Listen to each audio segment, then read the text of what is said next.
राजधानी दिल्ली कर press club में प्रेस वार्ता कर भारतीय किसान यूनियन और पीड़ित परिवार ने एक पुलिस जवान की संदिग्ध परिस्थितियों में हुई मृत्यु के मामले में गंभीर सवाल उठाए हैं। संगठन ने मामले की उच्च स्तरीय जांच और दोषियों के खिलाफ सख्त कार्रवाई की मांग की है। छत्तीसगढ़ पुलिस के जवान महाराज सिंह चौधरी की संदिग्ध परिस्थिति में हुई मौत ने अब एक बड़े जन आंदोलन का रूप ले लिया है। नक्सलियों के खिलाफ जंग लड़ने वाले एक बहादुर सिपाही की मौत ने स्वास्थ्य विभाग और पुलिस प्रशासन की कार्यशैली पर गंभीर सवाल खड़े कर दिए हैं। परिजनों का आरोप है कि महाराज सिंह की मौत झोलाछाप इलाज और फर्जी मेडिकल रिपोर्ट के कारण हुई है, लेकिन महीनों बाद भी पुलिस ने कोई एफआईआर दर्ज नहीं की है। मृतक के भाई महपाल सिंह चौधरी ने बताया कि महाराज सिंह छत्तीसगढ़ के नक्सल प्रभावित इलाके के दंतेवाड़ा में तैनात थे और छुट्टियों पर घर आए थे। तबीयत बिगड़ने पर सादाबाद बस स्टैंड स्थित एक निजी अस्पताल भगवती प्रसाद उपाध्याय चिकित्सालय में उन्हें दिखाया गया। परिजनों का आरोप है कि वहां विनय उपाध्याय और कमल उपाध्याय द्वारा कथित तौर पर फर्जी जांच रिपोर्ट तैयार की गई और गलत इलाज के साथ अमानक दवाइयां दी गई, जिससे उनकी हालत सुधरने के बजाय बिगड़ती चली गई और अंततः उन्हें दम तोड़ दिया।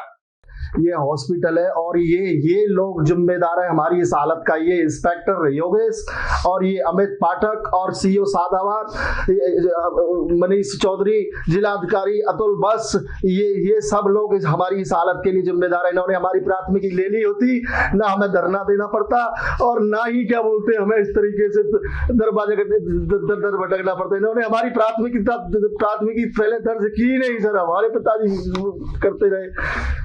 मेरा नाम चौधरी पुष्पेंद्र सिंह है। मैं राष्ट्रीय अध्यक्ष हूँ भारतीय किसान मजदूर यूनियन भारत से। हमारे संगठन के राष्ट्रीय मीडिया प्रभारी चौधरी महिपाल सिंह जी के छोटे भाई जो है छत्तीसगढ़ पुलिस में तैनात थे, उनका नाम महाराज सिंह है। और 19 नवंबर को जब वो गांव छुट्टी आए, 20 नवंबर को उन्हें बुखार आया। बुखार के बाद में डॉक्टर भगवती प्रसाद चिकित्सालय सादाबाद जनपद हाथरस में उनको जो है ले जाया गया। उसके बाद 3 दिन उनका ट्रीटमेंट चला। 23 तारीख तक उनका ट्रीटमेंट चला। 24 तारीख को उनकी प्रभा हॉस्पिटल के गेट पर आते आते जो है हमारे मीडिया प्रभारी जी के हाथ में जो है मृत्यु हो गई। ये घटना बहुत ही दुखद है और आज तक की स्थिति में लापरवाही को लेकर के डॉक्टर के विरुद्ध जो है आज तक कोई कार्रवाई नहीं की गई है और गलत इलाज के दौरान भाई की मृत्यु हुई है। और संगठन इसमें पूर्ण रूप से शुरू से ही साथ में रहा है और धरना प्रदर्शन तमाम जो है कार्रवाइयों के लिए दर दर की ठोकरें जो है परिवार खाता हुआ नजर आ रहा है, लेकिन कोई भी सुनवाई उत्तर प्रदेश सरकार की प्रशासन की तरफ से नहीं की गई है। और मैं आपको बता देना चाहता हूं कि वहां का जो प्रशासन है, जिला प्रशासन पूर्ण रूप से बिका हुआ है और सारे लोग उसमें लिप्त हैं, क्योंकि पैथोलॉजी वहां की जो है फर्जी है। डॉक्टर जो है BAMS है, एलोपैथिक का इलाज कैसे दे रहा है, ये जांच के तथ्य हैं, तमाम सारे जांच के तथ्य हैं जिनको आज तक उजागर नहीं किया गया है और झूठी जांच रिपोर्ट CMO हाथरस के द्वारा जो है बनाकर तैयार कर दी गई थी। मेरा भाई छत्तीसगढ़ पुलिस का जवान था, छुट्टी घर आया था, गांव गढ़ी हर्रूप नौगावा सादाबाद हाथरस जिले में। 20 तारीख को फीवर आया, उसे वो दिखाने के लिए विनय कमल उपाध्याय जो है हॉस्पिटल भगवती प्रसाद हॉस्पिटल सादाबाद में दवा लेने के लिए गया। उसने इंजेक्शन बोतल चढ़ाई, जांच करी, 51,000 प्लेटलेट आई उस जांच में। उसके बाद उसको घर भेज दिया। फिर वही काम 21 तारीख को किया, 22 तारीख को किया, 23 तारीख को फिर ज्यादा तबीयत खराब हुई। उनकी पत्नी ने कहा कि ये पीले पड़ रहे हैं, बोले कोई बात नहीं है, दवा दे दी, फिर घर वापस भेज दिया। 24 तारीख को ज्यादा हालत घर पे ही खराब हो गई, रेवती बलदाऊ हॉस्पिटल में लेकर के आए। उस हॉस्पिटल में जांच में पता चला कि इसकी प्लेटलेट भी और डेंगू मलेरिया सब और खून जो है 8.5। उसके बाद मेरे पास आगरा फोन आया, मैंने कहा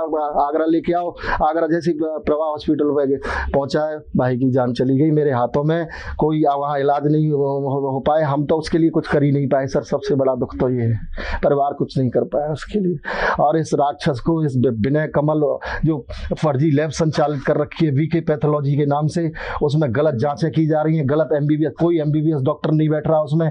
अपने बोर्ड पर इन्होंने BAMS लिख रखा है, विनय और कमल दोनों BAMS लिख रहे हैं बोर्ड पर, जनता को भ्रमित कर रहे हैं। लोगो उन्होंने गलत लगा रखा है। ये सारी चीजें जो है हमने बाद में पता करी है। वहां पे बहुत बड़ा कारोबार चिकित्सा के नाम पर किया जा रहा है। CMO हाथरस सम्मिलित है और हमारे हमारे साथ जो अन्याय हुआ है ना, वो इंस्पेक्टर योगेश और ये क्या नाम है अमित पाठक, इन्होंने हमारी प्राथमिकी दर्ज नहीं की। पहली बार हम गुहार लेकर, न्याय की गुहार लेकर के इनके पास गए थे, मेरे पिताजी स्वयं गए थे, लेकिन इन्होंने FIR नहीं ली, हमें गुमराह करते थे।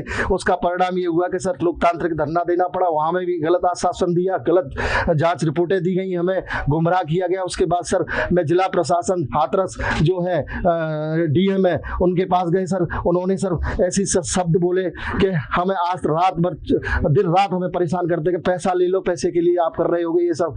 सर क्या एक छत्तीसगढ़ पुलिस के जवान की कीमत पैसा है सर, आप ही बताइए सर। हम फिर उसके बाद DIG अलीगढ़ गए सर, फिर हम राज्य पे मुख्यमंत्री साहब के पास गए सर, जनता दरबार में गए, लेकिन मुख्यमंत्री नहीं मिले। ब्रजेश पाठक जी स्वयं मिले, उनको स्वयं मिलकर दिया।